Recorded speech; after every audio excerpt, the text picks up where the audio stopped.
황 약사는 기훈장에서 이미 곽정의 무공을 본 적이 있었다. 그랬기에 좀 전에 구양봉의 한마공을 곽정이 막았을 거라고는 생각하지 못했다. 그저 자기 체면을 봐서 구양봉이 한마공을 스스로 거둔 것이라 판단했다. 그러나 목숨 걸고 자기 딸을 구하려 한 것 또한 부인할 수 없는 사실이었다. 황 약사는 그런 곽정에게 조금은 호감이 생기는 듯했다. 그렇다고 황용을 곽정에게 시집 보내겠다는 것은 아니었다. 원래 황 약사는 3가지 시험을 통해 구양극을 사위로 밀어줄 생각이었다. 그러나 좀 전 곽정의 행동을 보고 곽정에게도 뭔가 선물을 줘야겠다고 생각했다.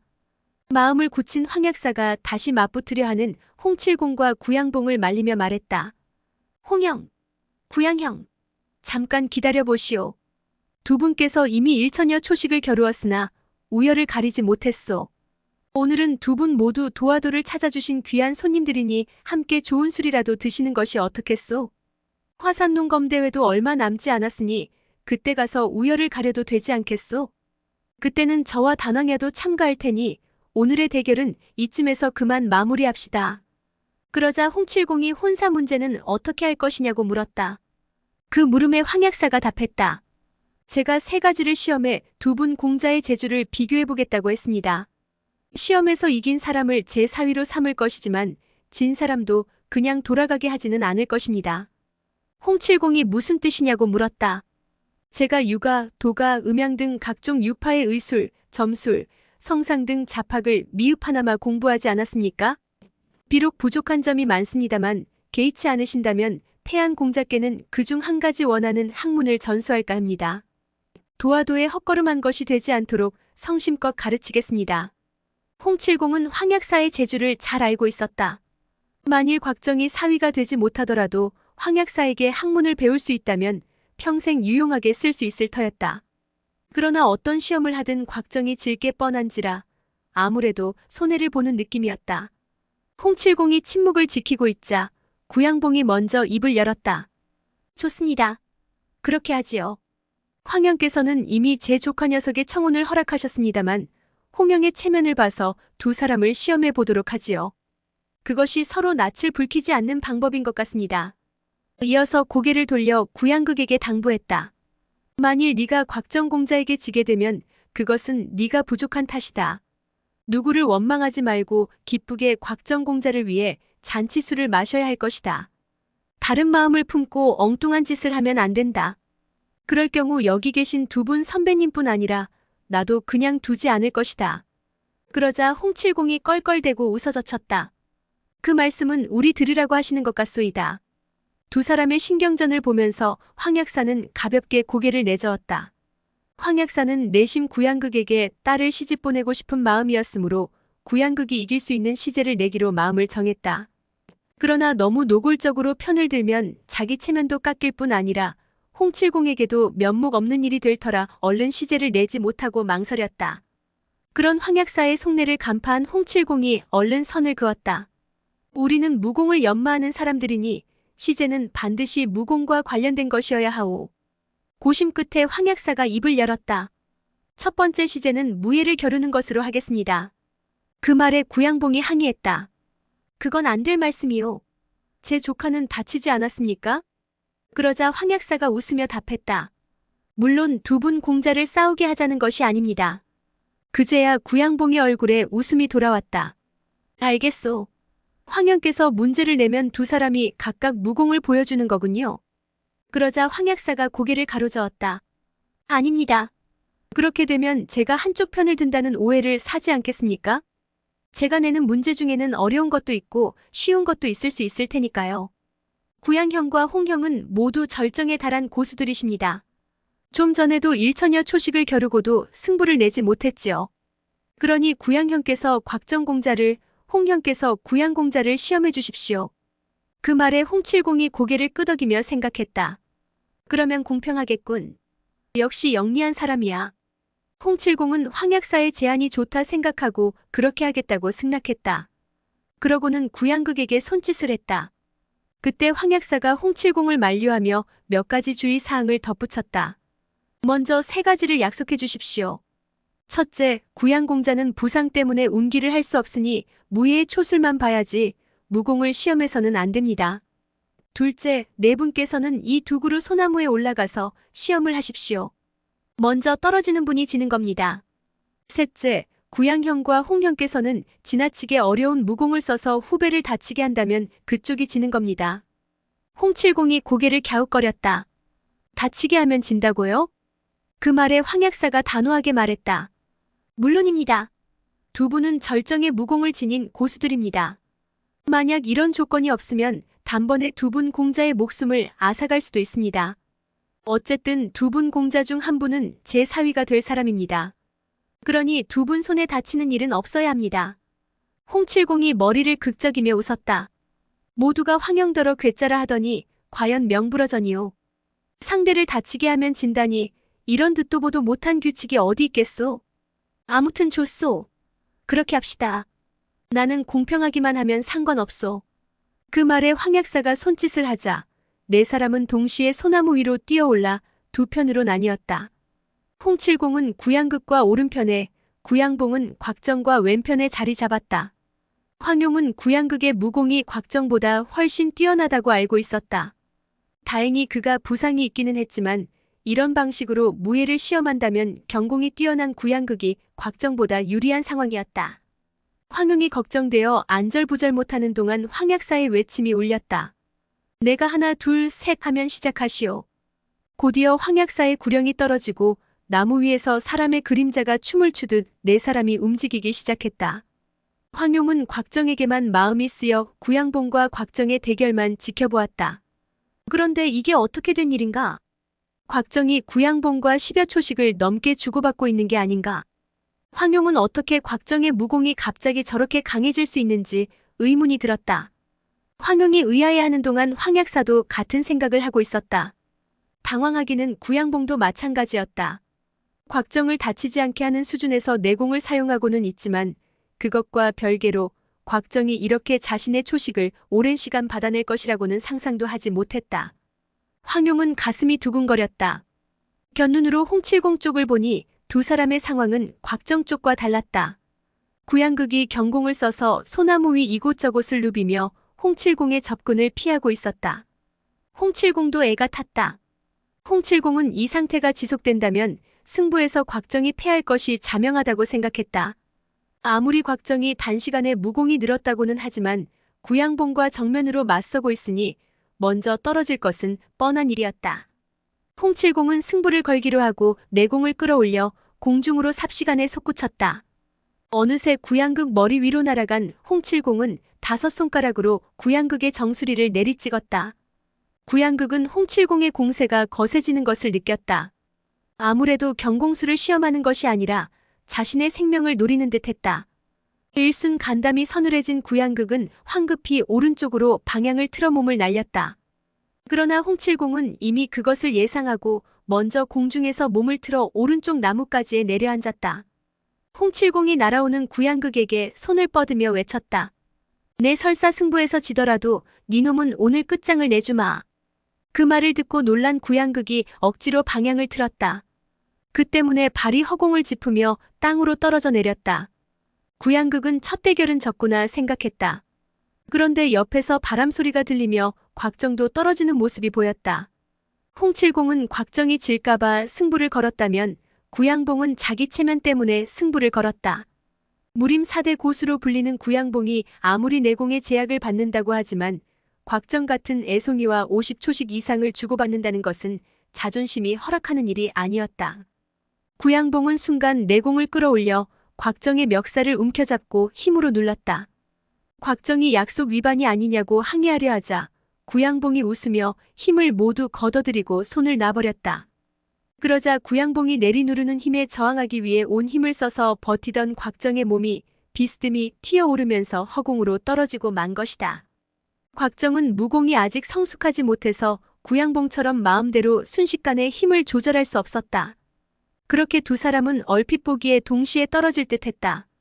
그러나 구양극은 똑바로 떨어지고 곽정은 거꾸로 떨어지는 형세였다.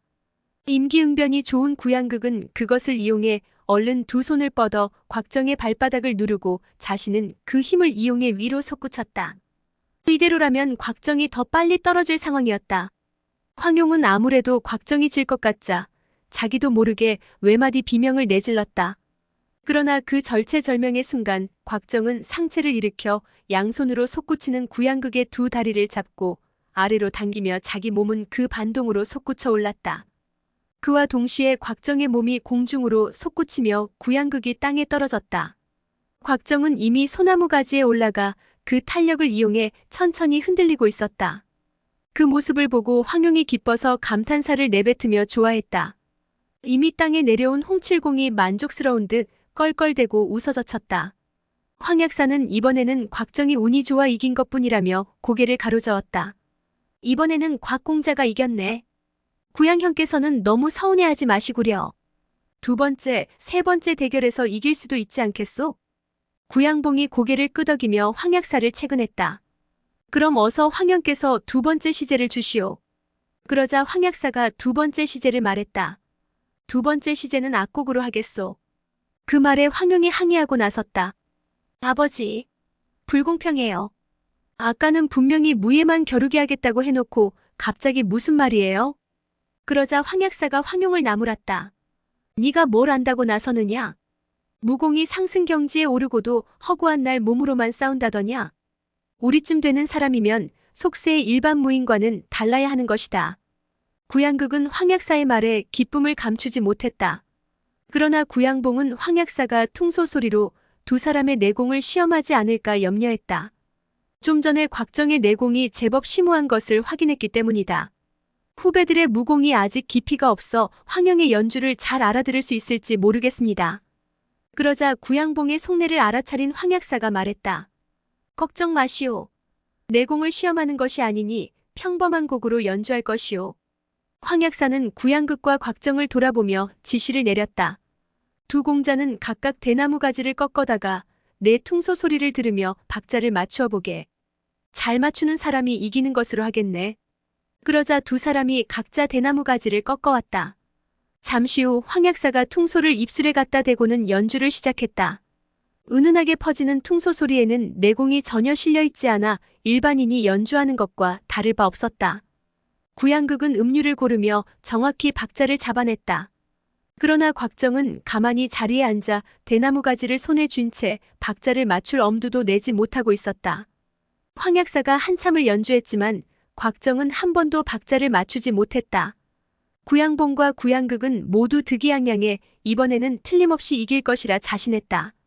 황용이 초조한 마음으로 오른손 손가락으로 왼팔을 한 박자 한 박자 두드려 보았지만 곽정은 고개를 들고 멍하니 하늘만 바라볼 뿐 황용 쪽은 쳐다보지도 않았다. 황약사가 또 한참을 연주하자 곽정이 갑자기 손을 들어 대나무 가지를 내려쳤다. 그러나 두 박자 사이를 친 것이었다. 그걸 보고 구양극이 킥킥거리며 비웃었다. 멍청한 놈이 자기도 한번 쳐보겠다고 한 것이 하필이면 박자를 피해갔구나. 곽정이 또 이어서 한 번을 쳤지만 역시 두 박자 사이를 치고 말았다. 이렇게 연달아 네 번을 쳐보았지만 모두 박자를 놓쳐버렸다. 그걸 보고 황용은 곽정의 패배를 예상하고는 고개를 저었다. 황용은 차라리 어떻게 해서든 시험을 망쳐놓고 비긴 것으로 우겨야겠다고 생각하고는 황약사 쪽으로 고개를 돌렸다. 그런데 아버지의 표정이 이상했다. 그때 곽정이 또 몇 차례 대나무 가지를 치자 퉁소 소리가 갑자기 움찔하는 듯 하더니 다시 원래 곡조로 돌아왔다. 그 이후에도 곽정이 계속 박자를 쳤지만 모두 퉁소 소리의 박자를 비켜갔다. 이렇게 되자 황약사는 더욱 정신을 집중해서 연주했고 홍칠공과 구양봉은 의아해하며 지켜보았다. 곽정은 아까 세 사람이 퉁소 소리와 쟁소리 그리고 휘파람 소리로 겨룰 때 곡조 속에 있는 공방의 원리에 대해 깨달은 바 있었다. 곽정은 비록 음률이나 박자를 전혀 몰랐지만 황약사의 퉁소 소리를 들으며 어떻게 퉁소 소리에 대항하느냐가 시제라는 것을 알았다. 그래서 대나무 가지를 쳐서 황약사의 연주를 어지럽혔다. 곽정이 대나무 가지로 둥둥 소리를 내자 당대 최고봉이라는 황약사조차 하마터면 이에 말려들 뻔했다. 그는 이 조잡하고 거슬리는 곽정의 박자를 따라가려다가 간신히 빠져나왔다.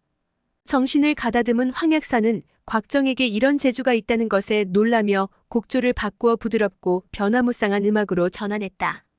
구양극은 잠시 듣고 있다가 저도 모르게 손에 대나무 가지를 쥔 채 춤을 추기 시작했다. 구양봉은 한숨을 내쉬며 얼른 다가가 그의 맹문을 누르고 손수건으로 귀를 막아주었다. 잠시 후 구양극이 마음을 안정시키고 춤을 그치고서야 손을 풀어주었다. 황용은 어려서부터 아버지가 연주하는 벽해조생곡을 듣고 그 변화를 알고 있었기에 동요하지 않고 지켜볼 수 있었다. 퉁소 소리를 듣는 이들은 저도 모르게 이가락에 몰입되어 그 유혹을 떨치기가 힘들어졌다. 곽정은 책상 다리를 하고 앉아서 전진파의 내공을 운영했다. 잡념을 떨쳐버리고 정신을 집중해 퉁소 소리의 유혹을 견디려고 했다. 동시에 대나무 가지를 서로 부딪혀 퉁소 소리를 교란시켰다. 퉁소 소리의 유혹이 더욱 강해졌지만 곽정은 쌍수호박을 익힌 덕분에 마음을 둘로 나누어 그 유혹을 이겨낼 수 있었다. 그리고 곽정은 그것만으로는 위기에서 벗어날 수 없다고 판단하고는 왼쪽 신발을 벗어서 손에 들고 내리치기 시작했다. 오른손에는 대나무를, 왼손에는 신발을 각자 다른 박자로 두드리기 시작했다. 곽정의 놀라운 대응에 황약사의 얼굴에 놀라는 표정이 역력했다. 급기야 황약사는 팔괘의 방위로 발을 움직이며 퉁소를 불기 시작했다. 이에 맞서 곽정의 양손도 빠르게 다른 박자를 두드리며 방어했다. 이때 홍칠공과 구양봉은 남몰래 정신을 집중시켜 퉁소 소리에 영향을 받지 않기 위해 노력하고 있었다. 내공을 끌어올리면 간단히 방어할 수도 있었지만 자기들이 내공을 쓰다가 곽정이나 황약사에게 들키기라도 한다면 체면이 상할 것을 염려해 그러지 않았다. 황약사는 또다시 음류를 바꿔 곽정을 공격했다. 곽정은 갑자기 퉁소 소리에 한기가 실리며 삽시간에 얼음이 자기 몸을 감싸는 듯 덜덜 떨려왔다. 곽정은 냉기가 뼛속까지 파고드는 것 같았다. 곽정은 큰일이다 싶어 서둘러 마음을 분산시키고 다른 상상을 했다. 이글거리는 태양 아래 서 있는 모습을 상상하기도 했고 한여름의 뜨거운 불 앞에서 철을 재련하는 모습을 상상하기도 했다. 그러자 한기가 금세 사라졌다. 황약사는 곽정의 왼쪽 반신은 한기가 서려 있고 오른쪽 반신은 땀이 나는 것을 보고 다시 한번 놀라지 않을 수 없었다. 마침내 황약사의 퉁소 소리가 멈췄다. 그러자 곽정이 길게 숨을 내뱉고 몸을 일으켰다. 그는 순간 휘청하다가 그만 다시 주저앉을 뻔했다. 그러나 다시 기를 집중시키고 숨을 골랐다. 황약사는 그런 곽정을 보며 속으로 생각했다. 저 아이는 어린 나이에도 대단한 무공을 익혔구나. 일부러 모자란 척하지만 실은 대단히 총명한 아이가 아닐까? 만약 그렇다면 딸아이를 시집 보내도 괜찮겠지? 이런 생각에 황약사의 입가에는 절로 미소가 떠올랐다. 그때 곽정이 황약사에게 예를 표하며 말했다. 황도주님, 이렇게 봐주시니 정말 감사드립니다. 오늘의 큰 은혜, 후배 가슴에 깊이 새기겠습니다. 그러자 황약사가 웃으며 답했다. 참 잘했다. 그런데 아직도 나를 황도주라 부르는 것이냐? 그 말에 곽정은 어떻게 대답해야 할지 몰라 우물쭈물하며 황용에게 도와달라는 눈짓을 보냈다. 그러자 황용이 기뻐하는 표정으로 절을 하라는 신용을 했다. 3번의 시합에서 이미 2번을 이겼으니 장인어른으로 불러도 좋다는 뜻이었다. 곽정은 그제야 말뜻을 알아차리고 얼른 바닥에 엎드려 황약사에게 연거푸 4번 절을 올렸다. 황약사가 물었다. 왜 내게 절을 하는 것이냐? 그 말에 융통성 없고 거짓말을 할 줄 모르는 곽정이 솔직히 답했다. 황용이 절을 하라고 해서요. 그 말을 듣는 순간 황약사의 표정이 굳어지며 속으로 끌끌 혀를 찼다. 저 녀석은 정말 바보로구나. 그러고는 구양극의 귀에 싼 명주 손수건을 풀어주며 말했다. 내공으로 따지자면 곽현질이 조금 강하지만 방금 내가 시험하고자 한 것은 음률이네. 음률은 구양현질이 훨씬 뛰어나지. 이렇게 하세. 이번엔 2 사람이 비긴 걸로 하고 다시 시합 하나를 제의하겠네. 이 시합으로 승패를 결정하는 것으로 하지. 그 말에 얼른 구양봉이 나서 다시 한 번 더 겨루자고 했다. 홍칠공은 화가 치밀었으나 내색은 하지 못하고 속으로만 이를 갈았다. 이미 끝난 승부를 다시 원점으로 돌린 것은 곽정의 어리석음이 불러온 결과이지 않은가. 그리고 이미 황약사와 구양봉이 뜻을 맞췄으니 혼자서 성질을 부려봐야 뒷감당하기도 힘들었다.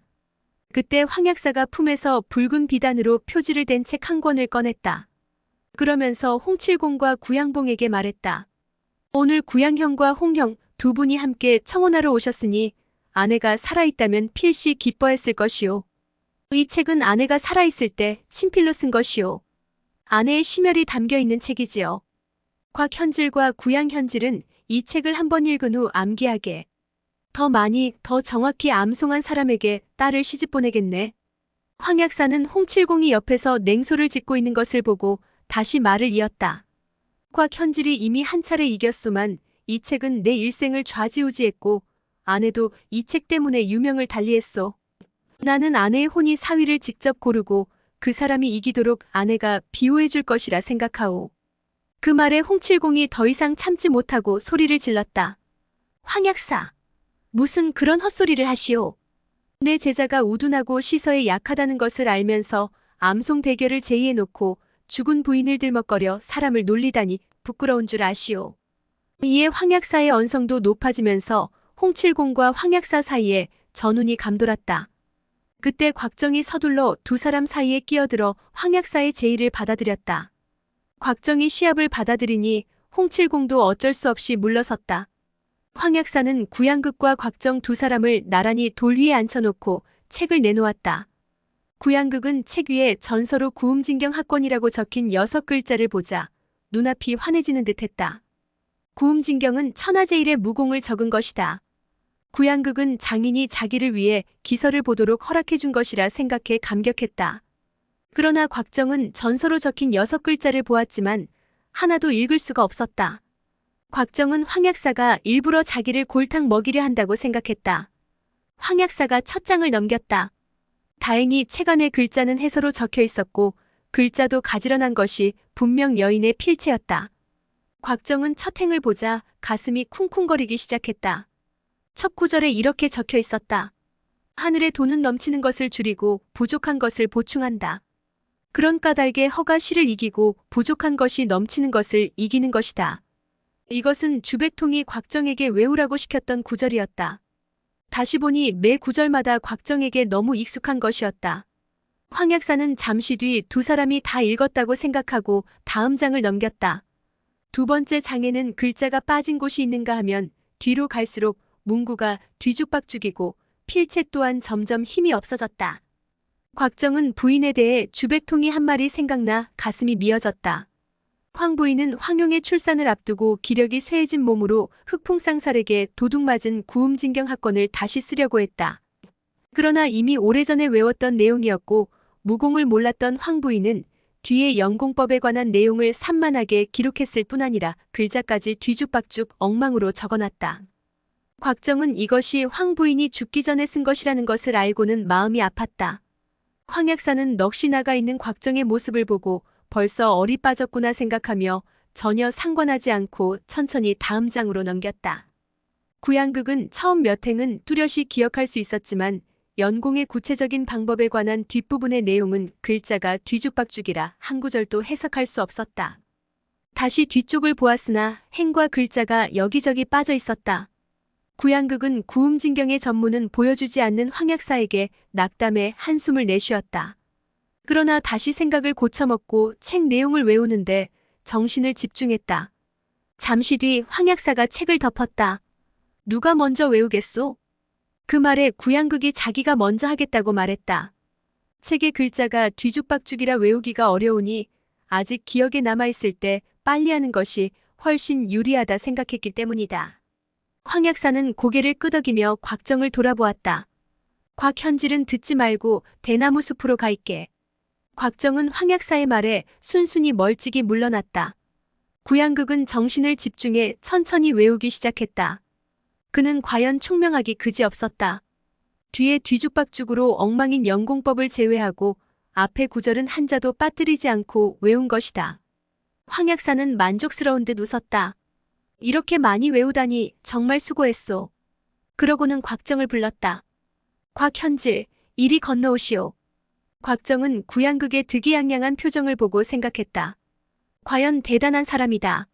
한 번 보고 그 뒤죽박죽 섞인 구절을 기억해내다니 이번 시합은 내가 졌구나. 하는 수 없이 주대영이 가르쳐준 대로 외울 수밖에 다른 방법이 없구나. 곽정의 표정을 보며 구양봉이 속으로 웃었다.